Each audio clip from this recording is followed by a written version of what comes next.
സംസ്ഥാനത്തിന്റെ രാജപ്രൗഢിയോടെ ആദ്യ പകലിങ്ങനെ അവസാനിക്കുകയാണ്. കടുത്ത ചൂടും ഉച്ചവെയിലും തിരക്കും ഒക്കെ ഉണ്ടായിരുന്നെങ്കിലും രാത്രിയോടടുത്തപ്പം കലോത്സവ നഗരിക്ക് ഒന്നുകൂടി ഉഷാറ് കൂടിയിട്ടേ ഉള്ളൂ.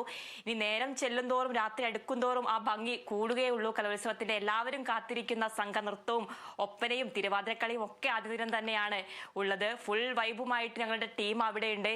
ഇപ്പോൾ ആദ്യം തന്നെ നമുക്ക് വിശേഷങ്ങളുമായിട്ട് റിയാസ് KM ലൈവ് ചെയ്യുന്നുണ്ട്. റിയാസ്, ഇപ്പോൾ ആരൊക്കെയാണ് അതിഥികളായിട്ട് അവിടെ ഉള്ളത്? എന്തൊക്കെയാണ് അവിടുത്തെ വിശേഷങ്ങൾ? പുതിയ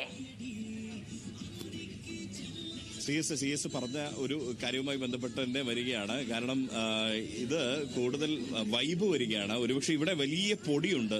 ഇത് കലയുടെ ആവേശം പൊടി പാറുകയാണ് എന്ന് നമുക്ക് പറയാവുന്ന ഒരു സാഹചര്യത്തിലേക്ക് വരികയാണ്. ഇപ്പോൾ എൻ്റെ കൂടെയുള്ളത് ഈ ഒരു ടീമിന് ഒരു പ്രത്യേകതയുണ്ട്. ഇവരെ പരിശീലിപ്പിച്ചിരിക്കുന്നത് എൻ്റെ സുഹൃത്ത് റംഷി പട്ടുവുമാണ്. അപ്പോൾ അതുകൊണ്ട് വലിയൊരു ആത്മബന്ധമുള്ള ടീമാണ്. എറണാകുളത്ത് നിന്ന് വന്നിരിക്കുകയാണ്, നോർത്ത് പറവൂരിൽ നിന്ന് വന്നിരിക്കുന്ന ആളുകളാണ്. അത് ഇവരെ നമുക്കൊന്ന് പരിചയപ്പെടാം. എന്താ പേര്? നയന, വൈഗ, ആർഷ, മഞ്ജിമ, ശ്രീലക്ഷ്മി, അനവദ്യ, വിനീഷ, ആർദ്ര, ശിവന്യ, അവനിക, ദേവാഞ്ജന, ആര്യനന്ദ. ഇവരുടെ പെർഫോമൻസിന്റെ ഒരു പ്രത്യേകത എന്ന് പറയുന്നത് ഇത്തവണ ഗോത്ര കലകൾ ഏർപ്പെടുത്തിയിട്ടുണ്ട്. അതിൽ തന്നെ മംഗലകളി, കാസർഗോഡിന്റെ തനത് കലാരൂപമായിട്ടുള്ള മംഗലകളി, ആ മംഗലകളിയുമായിട്ടാണ് എറണാകുളം ജില്ലയിൽ നിന്നും ഈ കുട്ടികൾ വന്ന് A ഗ്രേഡ് നേടി അല്ലേ. അപ്പൊ നമുക്ക് ആ പെർഫോമൻസ് കണ്ടാലോ അല്ലേ? റെഡി അല്ലേ? യെസ്, ഇവരുടെ പെർഫോമൻസ് കണ്ടിട്ട് നമുക്ക് തരാം.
തകർത്തു കേട്ടോ, എന്താ പറയേണ്ടത് അറിയില്ല.